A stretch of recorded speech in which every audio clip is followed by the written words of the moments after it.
Alright, hello everyone, and welcome to my channel. It's an educational channel. We try to take a look at great theories of everything, ancient and modern, particularly obscure offerings from authors who have never gotten any credits, in spite of working their whole life on something. And today is our 27th video that we've done on Daniel Ingram and his book called Mastering the Core Teachings of the Buddha. And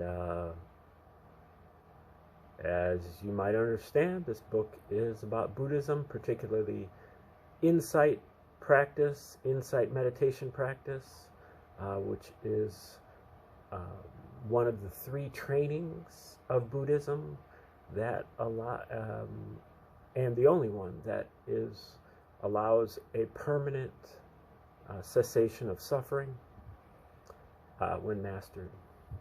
And he goes through all the steps that you need, all the maps that you need, and these are hard-won lessons, because Ingram has spent a lot of time in monasteries, sitting hour after hour after hour, and diligently practicing the technique, and also soaking up knowledge, or at least advice, from gurus who have been in a tradition for thousands of years, passed down, and the ones that have the insight know the steps to take. And so this is a rare thing for us Westerners to have access to. And I believe we're in chapter 21 of this book. And I don't quite, I'm not quite sure what chapter we're on. But the chapter is called The Clear Goal. Yeah, it is chapter 21. And we're a few pages into the chapter. We're going to start right here. So again, if you would like to, start at the beginning, just go back 26 days, and you start from square one there. All right. Thoughts of the past and future occur only in the present, which is natural and straightforward. These sensations are worthy of investigation. Future mind is only a problem if the sensations that make it up are not understood as they are. A fun practice to try is to think consciously those thoughts whose content is purely past or future oriented. Notice that they are occurring now and are part of this sense field, this space here and now. There is something profound about this sort of practice that might be missed on first inspection, and doing this well enough can deconstruct how the sense of time is created, which is liberating in and of itself. It is also worth keeping in the front of your mind the three characteristics, the most profound and important of which is no self, meaning that all phenomena occur interdependently, causally, naturally, and lawfully. By remembering this essential characteristic and keeping it in our minds, we can notice that reality already shows up with comprehension built right into sensations.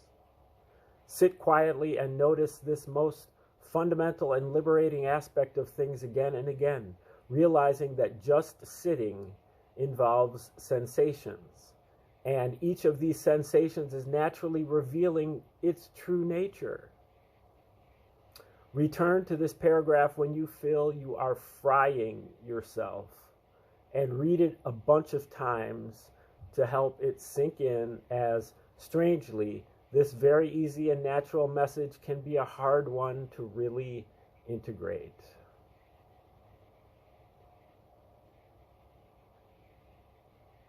While discussing a goal-oriented practice, I should say a few words about how to avoid overdoing it. First, if those around you, particularly those with a lot of experience in meditation and the spiritual life, are telling you that you should chill out a bit, they are probably saying it for good reason. Ask them why they think that, and take their opinions into consideration, but without using it against yourself. While it is true that occasionally people may tell you to chill out on your practice a bit just because of their own envy of your determination and diligence, I haven't found this to be a common occurrence. When on intensive retreats, there are a few basic ways to sail too far out there too fast. The first is to stop eating. It is true that there is a long and glorious tradition of people fasting when doing spiritual practice, but generally they do so because they want to bring on extremely altered states of consciousness. Fasting when meditating is an effective technique for doing this. Should you be doing insight practices, altered states are not your intended focus, and so these are more likely to be distracting than helpful. Further, severely altered states of consciousness can sometimes be very disruptive and hard to process and integrate, leading to what might be considered by some to be temporary insanity or other psychotic episodes. If you are the sort of person who would drop LSD when out in public, then the altered states that fasting might bring on might not be a problem for you. On the other hand, if you are on retreat with other people, consideration for the fact that they may not want to deal with the potential side effects of your vision quest is warranted. Another way to go off the deep end is to stop sleeping. Sleep deprivation can eventually lead to very altered states of consciousness and visionary experiences. The exact same considerations that come into play with not eating apply here as well. While it may be true that when doing intensive practice, the need for sleep may go down to perhaps 4 to 6 hours or less at a time, try to get at least some sleep every night. I would strongly advise against going more than 48 hours without sleep while doing intensive practice, or most other things for that matter. Some people are such macho meditators that they will try to sit for very long periods of time, say 10 to 24 hours. While this might seem like a brave thing to do, a real tribute to our determination, I don't see the point. I have managed to make very rapid progress when on intensive retreats where the longest sit I did was about 4 hours, and most were less than 90 minutes. However, if we sit long enough and really push the investigation with heroic effort, we can get into states of consciousness that are quite volatile. It can be very difficult to get grounded and integrate what comes out of that sort of extreme practice. We might assume that if we dial back the power after the trouble starts, that the excessive and imbalanced energy might rapidly drain out of our practice. But this is not always the case, at least in the short term, so don't count on it. Again, out of consideration for your mind and body, as well as for those around you on retreat who may not want to deal with your potential inability to integrate and control the volatile energy that can be unleashed from that sort of practice, consider moderation in sitting. Lastly, there are some who will try to mix mind-altering substances and meditation. This can seem like an easy and fast path. In fact, there are many traditions that use substances as an integral part of their path. I must also admit that a non-trivial number of my meditation co-adventurers and teachers got into meditation or spirituality more generally due to experience with entheogens. However, there are many strong warnings against doing this at all, or against doing so without the guidance of those who really know what they are doing, such as seasoned traditional shamans who can help keep you safe and recognize the many experiences that can occur and how to handle them. It's important, in addition to being properly guided or supported, to experiment in a safe setting and without dangerous elements nearby, such as weapons or cliffs. And I would also add fire. Many of these substances are also illegal in various countries, so make your own choices wisely. Given that there is some significant overlap between those who use entheogens and those who get into deep meditation, I've gotten to hear many reports from people of the effects of various entheogens on meditation practice and life in general, and the results are all over the place, from profound heart openings to those who years later were still trying to put their shattered minds and hearts back together, and everything in between. Correlating the effects of the entheogens and the result of meditation practices is not always easy, and the degree to which the maps I will later describe fit with the effects people describe from entheogens is hotly debated. I know people who claim to have dropped literally hundreds of hits of acid over their lifetimes who clearly don't have any profound insights to show for it. But I must also admit that I have a few friends who did get some useful low to mid-level insights from doing similar substances. This demonstrates that whether substances will expedite or yield insights is highly unpredictable. So don't for an instant take this as my recommending that you do any such things.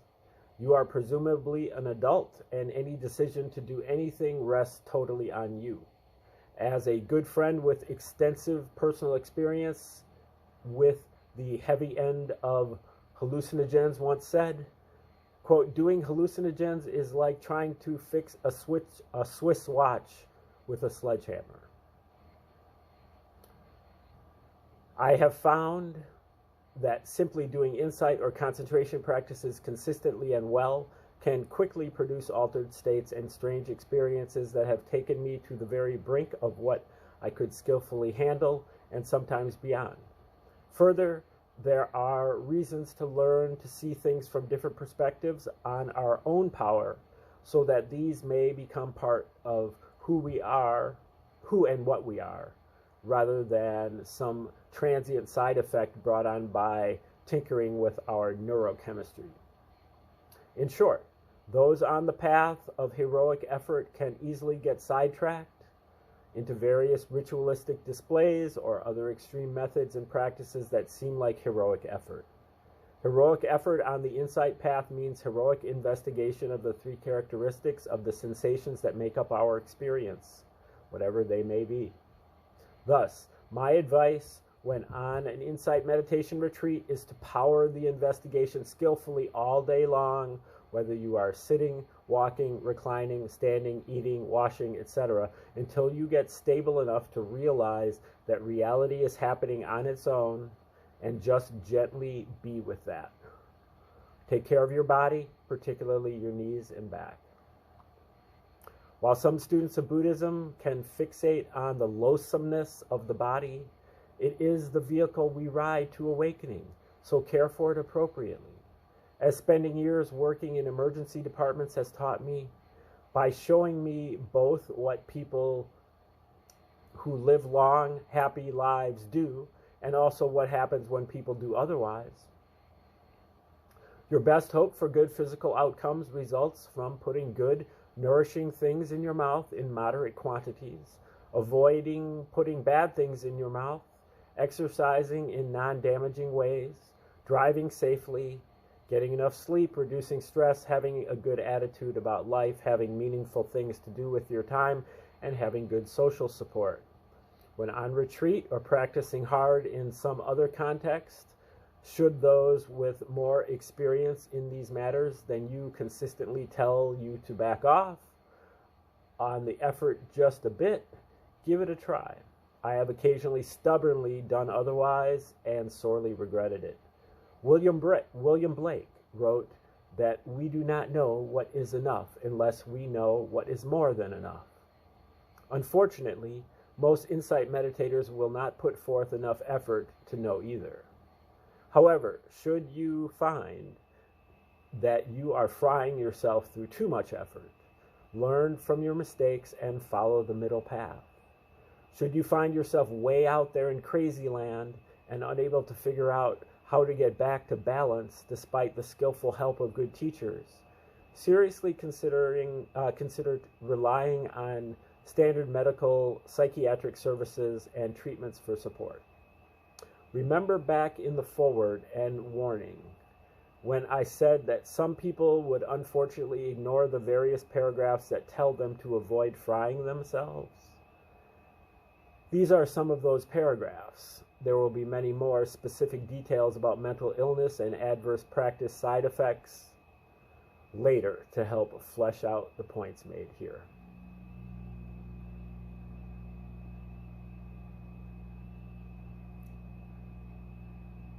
And he does refer here in the footnote to a book that's called Secret Drugs of Buddhism by Mike Crowley, which is a scholarly treatise on the subject, along with the website Erowid, EROWID,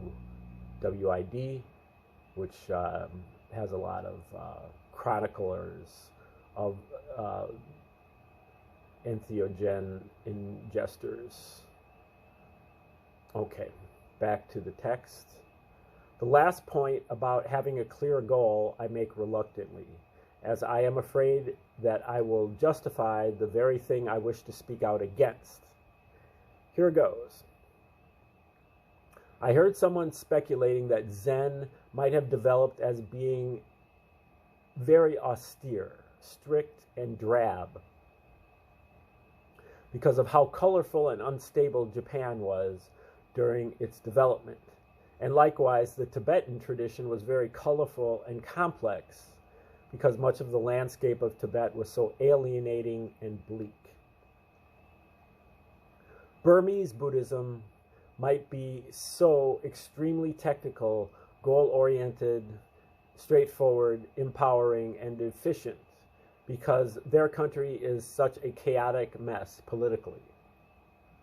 Perhaps in just this way, those of us in Europe and North America have some of the most goal-oriented, workaholic cultures in the world, and yet tend toward the least goal-oriented, least practical, and least effective take on Buddhism I have found anywhere. It is an unfortunate shadow side of our culture that many of us can barely tolerate one more goal to attain, one more hoop to jump through, one more exam to pass, one more certification or degree to obtain, one more SUV to buy. Perhaps we are crafting a Buddhism in which we don't have to ever accomplish anything to find a refuge from our extremely neurotic and short-sighted fixation on achievement as driven by prevailing social norms. This might explain why we often fixate on teachings such as effortless effort, and there is nothing to attain, and postponing enlightenment through a mistaken understanding of the Bodhisattva vow. Believe me, as someone with 2 graduate degrees who is actively involved in a profession that requires what feels like constant reading, recertification, and training, I am often sick and tired of the whole achievement trip as well. On the other hand, I have found that goal-oriented practice combined with good instruction and a few good conceptual frameworks is largely unstoppable, barring extreme circumstances. Thus, if you are sick of goals to the point that you can't make any more room for those that will soon follow, strip down your daily life to make room for the drive to master the states and stages of the path. Take more vacations, back off the career climbing a little, and make time to really bust out some serious meditative accomplishments. The Buddha was known for saying that there is nothing so valuable in this world as mastering the Dharma. I could not agree more. Okay, that's the end of chapter 21, A Clear Goal. Chapter 22 is called Harnessing the Energy of the Defilements. I am astounded at how many people are completely paralyzed in their practice because they feel bad about the many types of emotional sensations that arise. Unrealistic ideals of the emotional perfection that meditation might bring often create an inability to face our actual humanity or to continue practicing. The energy in negative emotions, negative in quotes, often referred to as defilements or mental afflictions, can be used to fuel our practice, which is good, as this is much of what we have to work with. This paralysis happens because people tend to feel that negative emotions should not and indeed must not arise and are despicable, worthless, shameful, and embarrassing.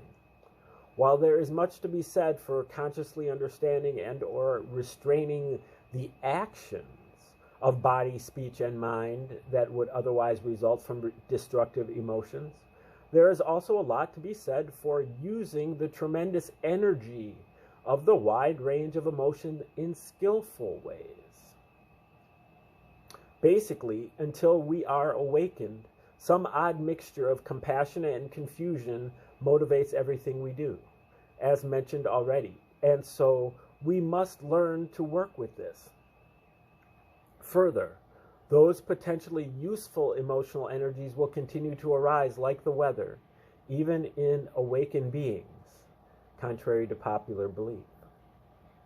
So, we must learn how to deal with them and use them well. If you have a Vajrayana background, or even if you don't, you may benefit from books by Rob Preece, Preece, I believe is what that says, yes, that address skillful and unskillful relationships to the emotions and other topics. Remember that these practices and teachings are not about becoming a non-existent entity devoid of emotions, but about clearly understanding the truth of our humanity and life. Becoming fluent in the true nature of all categories of sensations, including the sensations that make up all categories of emotions, is a particularly good idea and highly recommended. This might even be undertaken as a systematic practice by those who are dedicated to thorough understanding.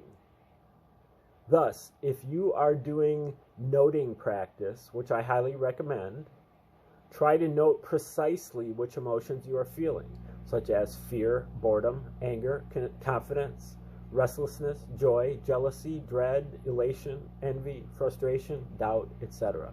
For those who want more information on the many and interesting mental factors that can be investigated, consider reading a comprehensive manual of Abhidhamma, translated and explained by Bhikkhu Bodhi, which also contains many other useful bits of information woven in with a bit of archaic physiology that can be ignored. The Abhidhamma also outlines very clearly how to investigate and identify the triggers for the emotions. I personally gave the emotions what I now consider not nearly enough attention in my early practice years, preferring to break reality down into little buzzing blips of pulsing, fluxing phenomena, which was powerful for insight purposes, but left the emotions insufficiently addressed on their own terms. As a result, they were less transformed or carefully integrated than they might have been had I given the feeling life more attention. I found that when I went back and gave the emotions more basic, bare, honest attention, rather than sidestepping them by prematurely breaking them down into blips and pulses, it really helped to provide balance and equilibrium in my practice. Still, there is also much to be said for dealing with emotions from a place of insight, and that is what breaking down reality into little blips and pulses first allowed. On the other hand, it can be extremely helpful if the powerful energy of the emotional life can be harnessed to energize our practice. Some level of skill and moderation is required here, a middle way between repression of the defilement and energy transmutation. In either extreme can be harmful or helpful depending on how much wisdom the practitioner has, the quality of the guidance they receive, and how well they put that guidance into practice. There are ancient and modern debates about how much we should go into our emotions, repress our emotions, or acknowledge our emotions, but not dwell on them or unskillfully act on them. It is a hot topic in current psychology as well, with Freudian psychoanalysis and related techniques on one end, and cognitive behavioral therapy and similar schools on the other. Clearly, if we just let emotions run amok, we will be in big trouble. We also must figure out how to acknowledge our emotions so as not to be in denial of them. Emotional denial and repression are serious problems that can lead to unrecognized or unacknowledged shadow sides, giving rise to explosions of emotion and unskillful actions, all the way to the mass destructive actions issuing from a mob mentality. Further, recent research shows that repressing emotions is physiologically toxic. Still, the fine points of how to handle our more negative emotions are many, complex, and not easily resolved. But for the sake of this discussion, I am advocating careful, honest, human acknowledgement of feelings, and then finding the useful elements that can skillfully fuel practice. Those who are passionate about practice and learning to practice correctly are much more likely to make progress than those who are not. Those who can channel rage, frustration, lust, greed, despair, confusion, and anguish into trying to find a better way are more likely to have what it takes to finally attain freedom. Those who can sit with the specific sensations that make up rage, lust, anger, confusion, and all the rest with clarity, precision, acceptance of their humanity, and equanimity are even more likely to get enlightened.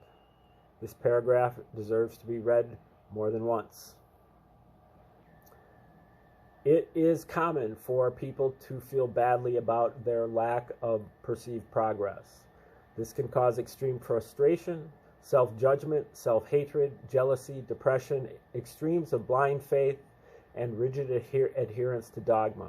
It can paralyze their practice if they get caught up in these or in thinking that desire for awakening is a problem when in fact it is the most compassionate wish that someone could have for themselves and others. The whole trick is to channel this energy into actual practice, using good technique rather than into thoughts of progress or comparison. Simply allow yourself to examine the sensations that make up this frustration, self-condemnation, depression, and jealousy, etc. In other words, don't stop investigating when certain categories of sensations arise. Instead, rejoice in each negative feeling that you clearly identify in your sensate experience, not because it is a negative feeling, but because you had an honest moment of clarity about what was going on. Then do something skillful with that feeling.